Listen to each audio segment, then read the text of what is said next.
Una Fem Ciència, una sèrie fonamental per repensar el feminisme, la història i la cultura científica. Comencem! Avui contem amb Sílvia Cora Levi Lascano, investigadora al Centre d'Història de la Ciència de la Universitat Autònoma de Barcelona. La seva investigació es centra en la recepció, reformulació i circulació de les idees del psicoanàlisi a Espanya durant la primera meitat del segle XX. La història de la ciència sexista. La historia de la ciencia ha sido tradicionalmente la historia de los grandes hombres, ¿no? Ha sido una disciplina fuertemente masculinizada, ¿no? Que desde el inicio ha problematizado quizá poco sobre la supuesta neutralidad del conocimiento científico, sobre la objetividad, sobre la pretensión de universalidad de la ciencia, ¿no? Y es un poco, yo creo que es un poco la idea que sigue vigente en el imaginario popular, ¿no? Cuando se piensa en ciencia o en el sujeto que la produce, aparece como una especie de ente neutral, ¿no? Casi asexual, ¿no? Como un sujeto ahí que emite juicios científicos, ¿no? Y bueno, creo que es importante decir que esto cambia un poco a partir del giro sociológico en los años 60, en los que se empieza a hablar de los condicionantes sociales y políticos que afectan a la producción de conocimiento científico, ¿no? Digamos también que se subjetiviza a la figura del científico o de la científica, ahora ya aparece el género, ¿no? Y aunque creo que se sigue teniendo todavía en mente una idea muy masculina del científico, ¿no? Y pienso que va a ser sobre todo a partir de los 70 y los 90, con autoras feministas que van a promover la incorporación de las epistemologías de género, desde las que revisar toda la historiografía sobre la producción de conocimiento científico, ¿no? Y también van a señalar, y esto me parece muy importante, cómo la construcción de la historia de la ciencia, ¿no?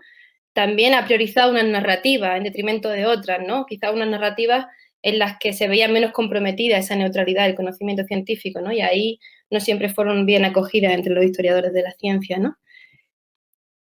Y esto creo que en la actualidad, pienso que las epistemologías de género están entrando poco a poco, ¿no? En los temas de investigación dentro del área de la historia de la ciencia.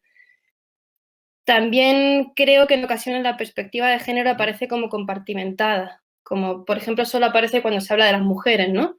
O cuando las investigaciones llevan el apellido, no sé qué, no sé cuánto, con perspectiva de género, ¿no?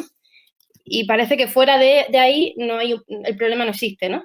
y yo creo que una perspectiva crítica, ¿no? que incorpore el género como categoría analítica, creo que debería de ser algo transversal, ¿no? Que se incorporase a todas las temáticas que comprenden el área de la historia de la ciencia, ¿no? Creo que este sería el camino y me lo digo a mí misma, a mi propia investigación, ¿no? En ese sentido creo que todavía hay mucho que hacer, ¿no? Com s'hauria de commemorar la ciència? Què opines del Dia Internacional de la Dona i la Nena a la Ciència? Pues pienso que que todas las actividades de conmemoración o de visibilización que se realizan en diversas instituciones, ¿no? Bueno, los actos de recuperación también de memorias de aquellas que no lo tuvieron tan fácil, o bueno, que lo tuvieron más difícil, ¿no? Eso es fácil. Los actos en los que se recuperan sus memorias críticas, ¿no? Y se permite, pues, analizar las trabas institucionales, las trabas sociales o las trabas políticas que tuvieron para hacer ciencia, ¿no? Las estrategias de resistencia que crearon también, ¿no? Me parece importante poner el punto en esto, ¿no?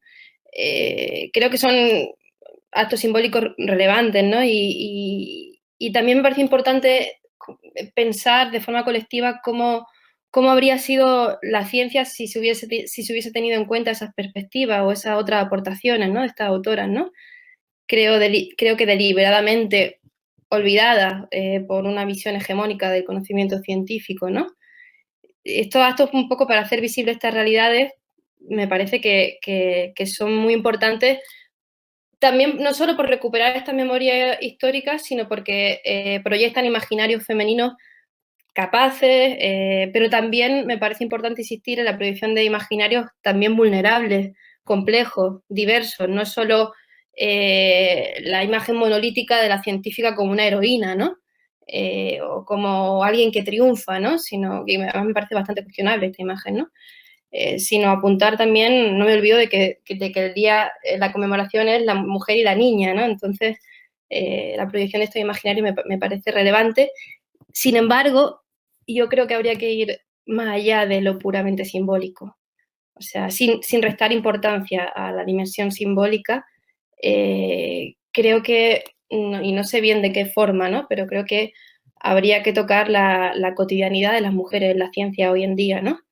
Quizá actualizar ciertas lógicas que siguen sucediendo, apuntar a la precariedad en la que se trabaja dentro de la ciencia,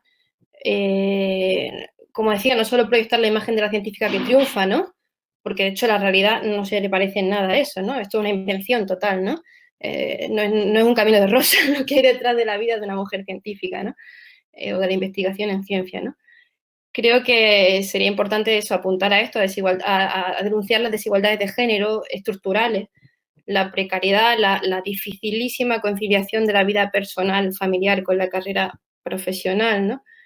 La imposibilidad casi de compaginar maternidad y éxito profesional sin vivir un grado alto de malestar personal, ¿no? O el peso de una disciplina fuertemente masculinizada, ¿no? Por eso creo que es una trampa reproducir el esquema del éxito, ¿no? Me parece que es no salir del propio esquema que se está cuestionando, ¿no? Y luego también creo que esta conmemoración, y aquí sí creo que es importante, debería de servir para mostrar o informar a la sociedad de esas investigaciones en las que sí se está incorporando un sesgo de género como rasgo fundamental, ¿no? En darlas a conocer para concienciar tanto a la sociedad como al resto del científico y científicas de la repercusión que tiene el seguir perpetuando una ciencia sin sesgo de género o masculinizada, ¿no? En els seus llibres ha mostrat com la història de la psicoanàlisi permet analitzar pràctiques socials, polítiques, religioses, entre d'altres. Podria desenvolupar aquesta idea? El psicoanálisis a lo largo del siglo XX ha influido en una amplísima diversidad de disciplinas, de culturas, de sociedades, de continentes, de estratos sociales, ¿no? Y en ese sentido es imposible pensarlo como un saber monolítico, como una especie de saber congelado, inmóvil, con una significación, congelada, ¿no? Desde Freud, ¿no? No hubo nadie más, no se cambió nunca, ¿no? En este sentido, esto se ve muy bien cuando trazas la historia, ¿no? A la hora de buscar los usos que se hicieron de las ideas psicoanalíticas, su influencia en diferentes áreas, el análisis del enorme éxito de expansión del psicoanálisis, ¿no? Ahí es donde se acaba llegando a diferentes contextos políticos, sociales, a diferentes usos, muchas veces de dudosa ética y que a veces a los psicoanalistas les cuesta reconocer, ¿no? Y en ese sentido, es a partir de buscar o de perseguir estos usos que he podido analizar, por ejemplo, en España, diferentes campos de problemas, pues principalmente relacionados con la sexualidad o con la delincuencia, con la salud mental, con el uso que se hizo para la religión, o por ejemplo en el franquismo, como el uso o la propuesta de varios psicoanalistas, de varios autores de usar el psicoanálisis para desvelar una fe escondida bajo una neurosis, algo que parecía que no se había estudiado en el franquismo porque la idea popular era que el franquismo lo censuró y que no existía el psicoanálisis, ¿no? Com a partir del saber sí podem investigar la història cultural d'una regió? Ha habido un desbordamiento de los saberes sí, ¿no? En la actualidad vivimos en un desbordamiento, una psicologización bastante fuerte de la sociedad, ¿no? Entonces, a la hora si uno hace historia sobre los usos de estos saberes, ¿no? Necesariamente va a tener que rastrear los viajes de estas ideas, ¿no? Y nos va a llevar a rincones de la cultura y de la sociedad muchísimo más allá de lo estrictamente médico, ¿no?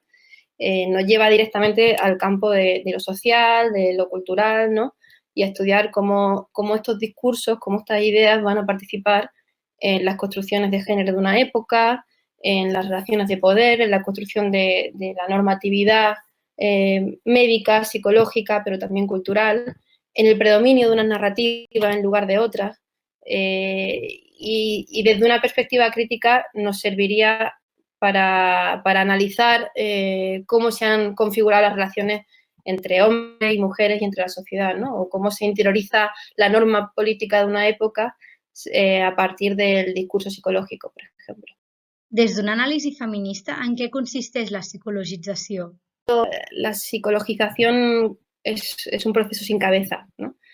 que estaría ligado a los cánones de normalidad y de no normalidad de una época, ¿no? Y de un contexto, o a la concepción hegemónica o a los valores normativos que existan sobre locura, sobre cordura, sobre salud mental, sobre feminidad, masculinidad, sobre peligrosidad, ¿no?